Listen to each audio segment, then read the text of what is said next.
Recuerden que al final de la sesión vamos a tener una mesa redonda, entonces por favor guarden sus preguntas. Y bueno, a continuación el doctor Henry Gómez Moreno, él nos va a hablar sobre hormonoresistencia en pacientes con cáncer de mama metastásico. Muy buenos días. Ante todo agradecer a la comitiva, a los organizadores de este evento, muchas gracias por la oportunidad, y a todos mis colegas que están presentes. Hablar del cáncer de mama hormonosensible y resistencia puede ser que tenga como 100 años de antigüedad.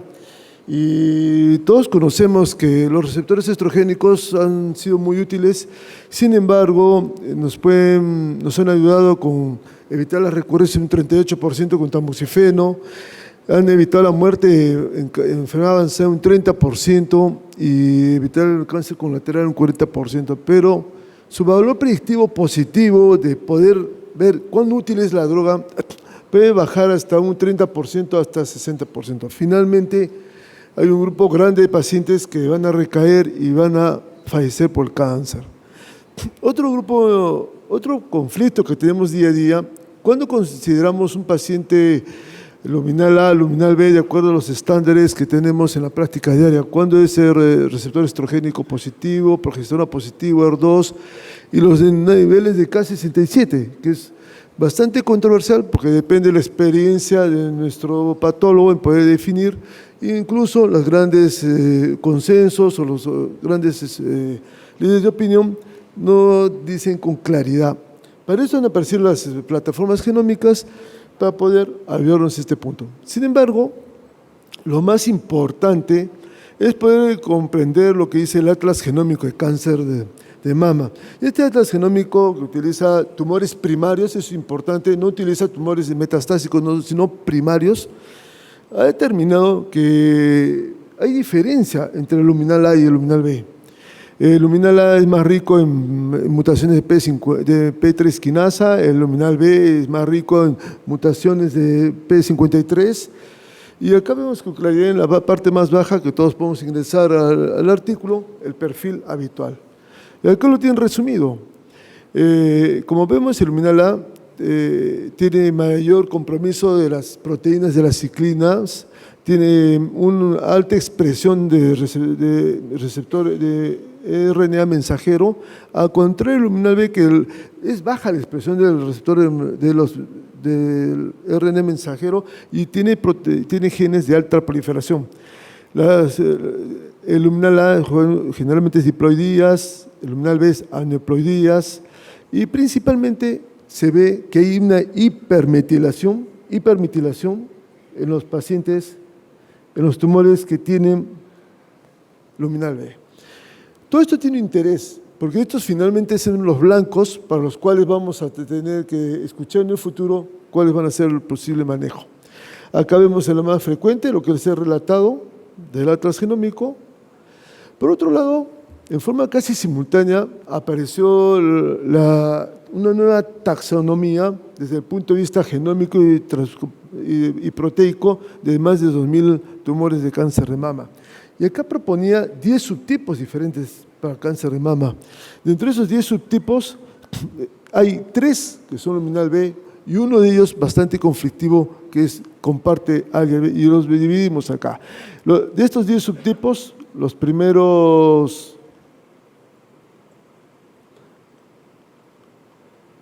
el 1, el 6 y el 9 son típicamente comportamiento más agresivo. Sin embargo, el 2, si vemos en la curva de color verde, es luminal A y luminal B, y todos fallecen rápidamente. No se sabe la razón exactamente, pero esta nueva taxonomía de no solo incorporar los genes, sino incorporar las proteínas, y vamos a tener que subdividir a los tumores. Probablemente en el futuro cercano vamos a tener que enfrentar con mayor facilidad. Por otro lado, el grupo de Charles Perú hizo una multiplataforma para que diferentes genes que tienen perfiles similares no dependan de la localización del tumor, sino dependan del perfil molecular o genómico. Para eso utilizó 6 diferentes plataformas, una secuenciación de DNA, recuento de DNA, de las copias de DNA, metilizaciones, niveles de RNA mensajero, niveles de microRNA mensajero y finalmente los niveles de proteínas. Esta plataforma nos determinó, y vemos aquí en la curva, acá son los luminales, que el P3 quinasa es la mutación más frecuente en la A y B. Y este es un resumen que hace la doctora Picard y todo su equipo, que salió en el JCO de este año, donde determina las diferencias entre uno y otro, y que más o menos las hemos relatado ahora. ¿Qué ocurre? Otro problema. Otro problema es que nuestro blanco terapéutico se modifica. Hay 2 estudios, en el primero de ellos nosotros participamos en el hospital, en el segundo de ellos también publicado, que el target puede cambiar de acuerdo al momento de la enfermedad. Cuando vemos en la enfermedad primaria, las mutaciones de receptores de estrogénico son 0. O sea, es muy difícil encontrar en un tumor primario mutaciones, pero mientras hay una recaída temprana, pues sube a 12%, y cuando la recaída es mayor, ha recibido varias líneas de tratamiento, estas mutaciones pueden ser hasta el 20%, o sea, el blanco varía radicalmente. Esto confiere que dónde están localizadas las mutaciones, principalmente en la unión de dominio del ligando. Es la localización más frecuente, esta es la localización más típica. Y acá vemos cómo varía. Este es un tumor primario, que en este caso encontró en el 1% las mutaciones en el dominio, y este es un tumor metastásico con varias líneas de tratamiento y la acumulación de mutaciones.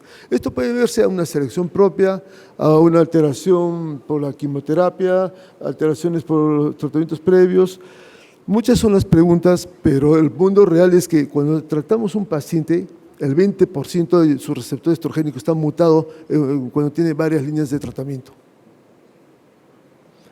Sin embargo, cuando estamos en la consulta, en el día a día, estas son las opciones que tenemos. Darles inhibidores de aromatasa, tamoxifeno, fulvestrant, progestágenos, estrógenos, everolimus. Y estas son las líneas recomendadas. Una de las formas ideales de manejar el cáncer de mama metastásico es dar una línea hormonal primaria sensible a un perfil óptimo, esperar que haya una progresión, y mientras exista respuesta, se continúa con el tratamiento. En el momento que hay progresión, pasa a recibir quimioterapia. Esta es otra hecha por Carlos Barrios, donde es bastante confusión. Ponen líneas continuas y gruesas, los que tienen estudios randomizados, y líneas punteadas, los que no tienen estudios randomizados. Pero esto es lo que vemos en el día a día. Estamos sentados en la consulta, nos viene el paciente, le preguntamos qué ha recibido antes y qué opciones terapéuticas tenemos a la mano de acuerdo a nuestro sistema de salud, y les ofrecemos. Pero ¿qué les ofrecemos? Este es un resultado que Lombardi revisó de un protocolo que estaba orientado a otra área, pero él determinó que los pacientes que eran sensibles a inhibidores de aromatasa tenían una supervivencia bien prolongada. Los que eran resistentes a los inhibidores de aromatasa, significativamente menor. Entonces, el mayor marcador en el día a día en nuestra consulta es la sensibilidad a la inhibidor de aromatasa. Si el paciente presenta resistencia al inhibidor de aromatasa, significa que el pronóstico es malo, y la línea en azul son cánceres triple negativos. Miren, la sensibilidad al inhibidor de aromatasa nos acerca mucho a un perfil más de un cáncer más agresivo, como es el triple negativo. Y estas son las guías del NCCN del año pasado, que trata de, en lo posible, si el paciente no está en crisis visceral, ofrecerle terapia hormonal hasta donde sea posible, y una vez que realiza la crisis, presenta riesgos de crisis visceral, pase a recibir quimioterapia. Entonces, la metástasis visceral siempre es un cuestionamiento. ¿Me atrevo a darle tratamiento hormonal o antihormonal, o le paso a dar quimioterapia? Todos los modelos recomiendan que nosotros demos tratamiento hormonal si no existe un riesgo de que el paciente vaya a progresar y pueda fallecer por insuficiencia de ese órgano.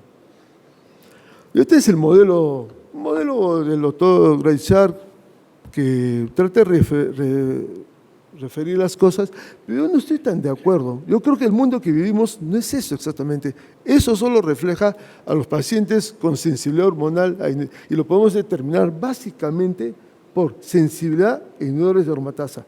Este es el modelo de los inhibidores de la sensibilidad. Los que no tienen sensibilidad, ¿cuál es su esquema? Acá vemos múltiples protocolos que se han hecho. Todos los conocemos, pues son desde hace más de 15 años. ¿Y cuál es el parámetro? 10 meses de tiempo de la progresión, 9, 9, 8. O sea, la mediana de tiempo de la progresión es 10 meses, 8 meses. Pero en primera línea, comparando fulvestrant con tamoxifeno.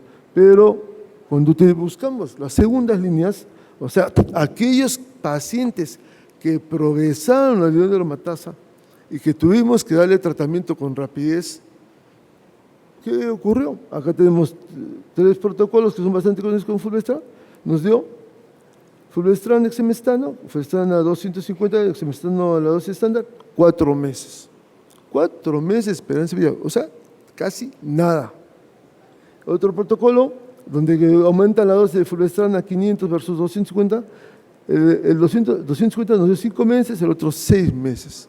O sea, si el paciente ya tiene progresión al nivel de la aromatasa, es casi seguro en los meses anteriores que veíamos rápidamente venir la quimioterapia, porque la segunda línea era de muy mal pronóstico.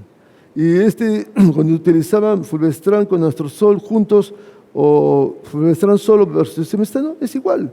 O sea, son estudios por separado, podemos revisar infinidad de estudios, pero los pacientes que tienen progresión a estas drogas y le damos tratamiento antihormonal puro, convencional, no nos queda más que esperar 3 meses.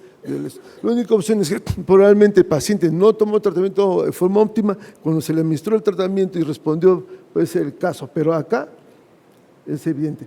Entonces, de acuerdo a lo que se ha estudiado y determinado, ¿cuáles son las razones por las cuales tampoco ofrece un tratamiento antihormonal en ese momento, cuando progresa el inhibidor de aromatasa?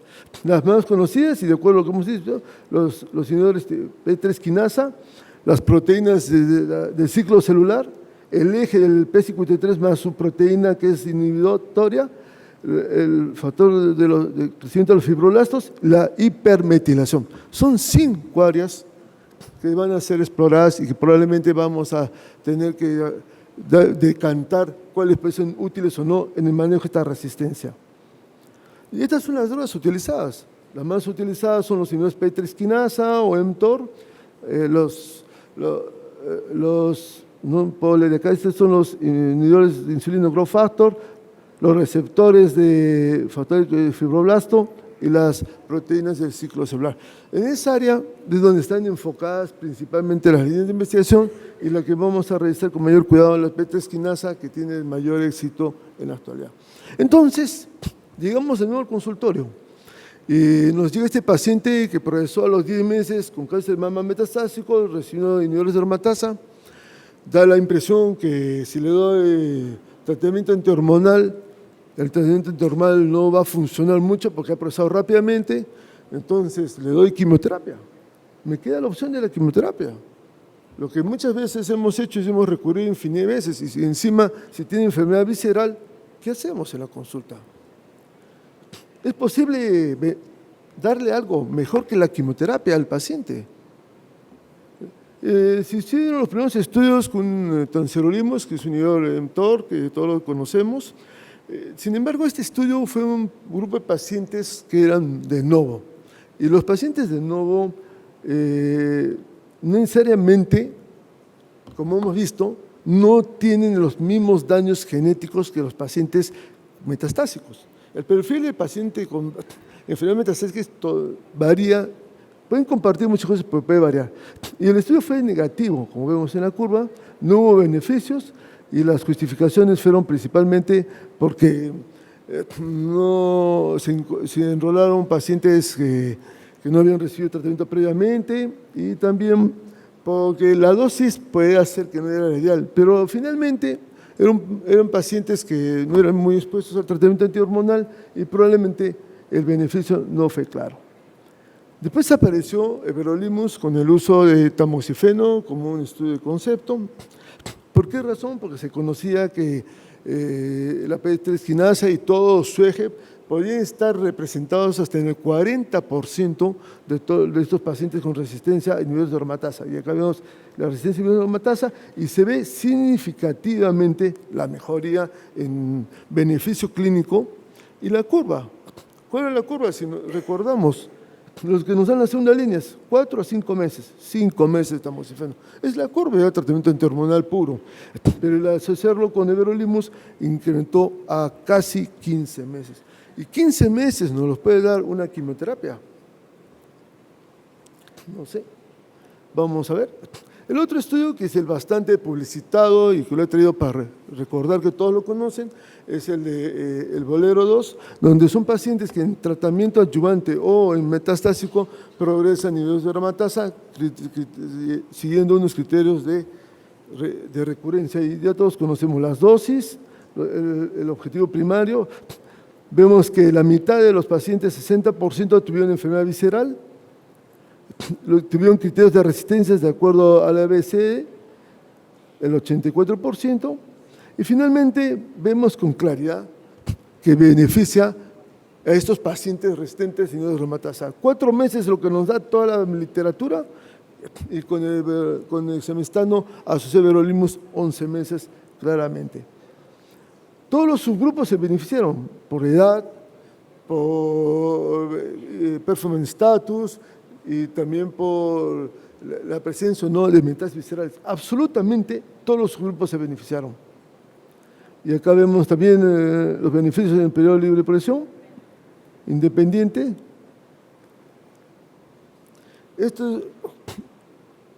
Acá vemos los pacientes que previamente habían recibido quimioterapia, también necesitan beneficio. O sea, el paciente, si había recibido quimioterapia previamente, no había decremento en su beneficio del tratamiento en combinación, así como los pacientes que habían progresado previamente en inhibidores de aromatasa.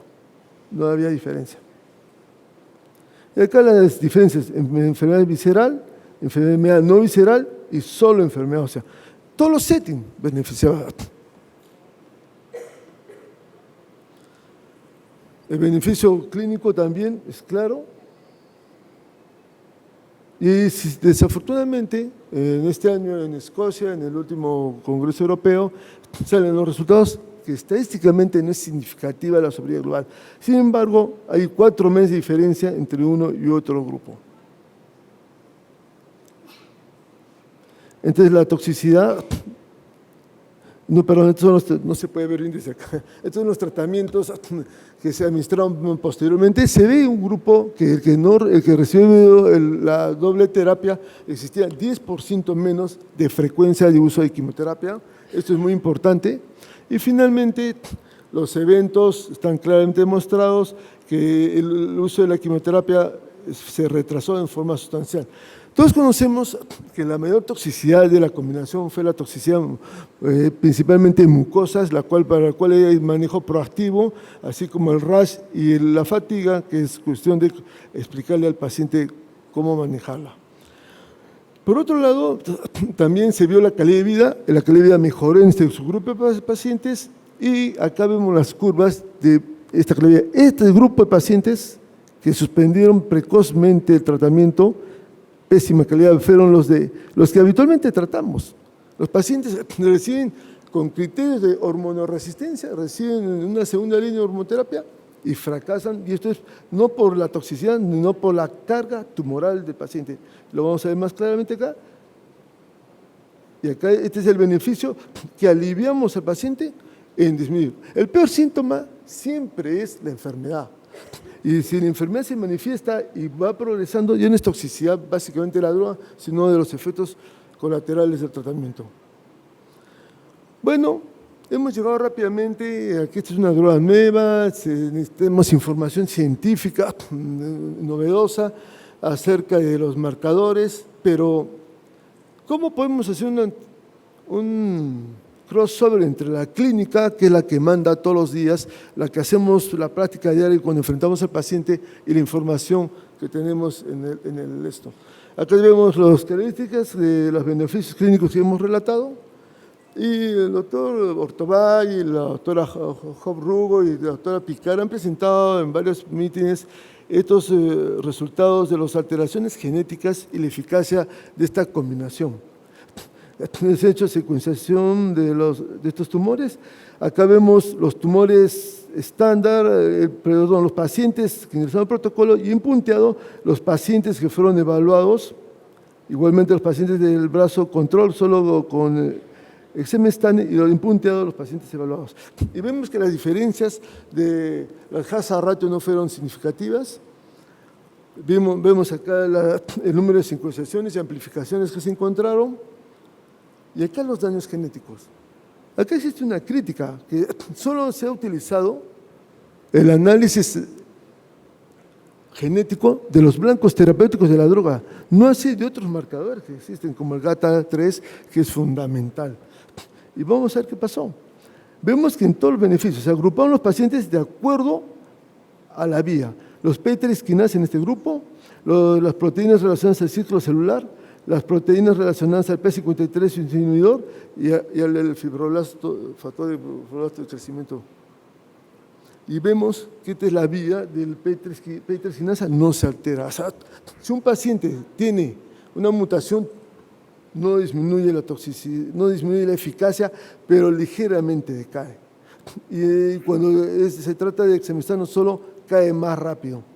Cuando tiene daño a nivel de las proteínas del ciclo celular, se mantiene diferencia no tan marcadamente, pero es notoria. Y cuando hay un daño de este receptor, se pierde la eficacia de everolimus. O sea, los que tienen dañado el factor de crecimiento del receptor de fibroblasto, la eficacia de everolimus cae así, tanto así que el hazard ratio disminuye en forma importante. Entonces ellos hicieron una especie de subgrupos y vieron que los que tenían wild type no tienen ni un daño genético, eran los que tenían mejor supervivencia. Los que tenían mínima un solo daño genético, la mejoría también aparecía a los wild type. Y los que tenían más de 2, su pronóstico era significativamente malo. Y acá lo vemos. Los de una o ningún daño, y acá los que tienen múltiples daños. Entonces se pierde la eficacia. Entonces ahí encontramos otro reto. ¿Quiénes responden en nuestra consulta? Los que son con un solo daño genético o que tengan máximo 1, 0 o 1. Pero cuando se van acumulando los daños genéticos, el beneficio real de la droga se va diluyendo. Y acá vemos, este es el slide de Picar, cómo ella cuestiona que estos genes que son importantes, que están relatados en el atlas del cáncer de mama, no fueron evaluados en este estudio.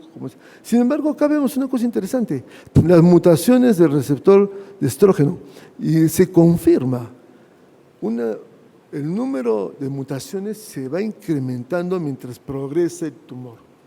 Entonces, ¿será everolimus exemestane solo los que sean útiles? Y eso es este protocolo, Bolero 6, donde everolimus solo es un brazo, capecitabina, que es la quimioterapia, todo el mundo reclama que puede ser tal vez igual de beneficiosa que dar la combinación y el estándar actual. ¿Por qué razón? Porque tendrá un rol en algunos pacientes el dar tratamiento antihormonal sabiendo que la mutación del receptor es alta y probablemente la eficacia de manipulación hormonal tenga utilidad.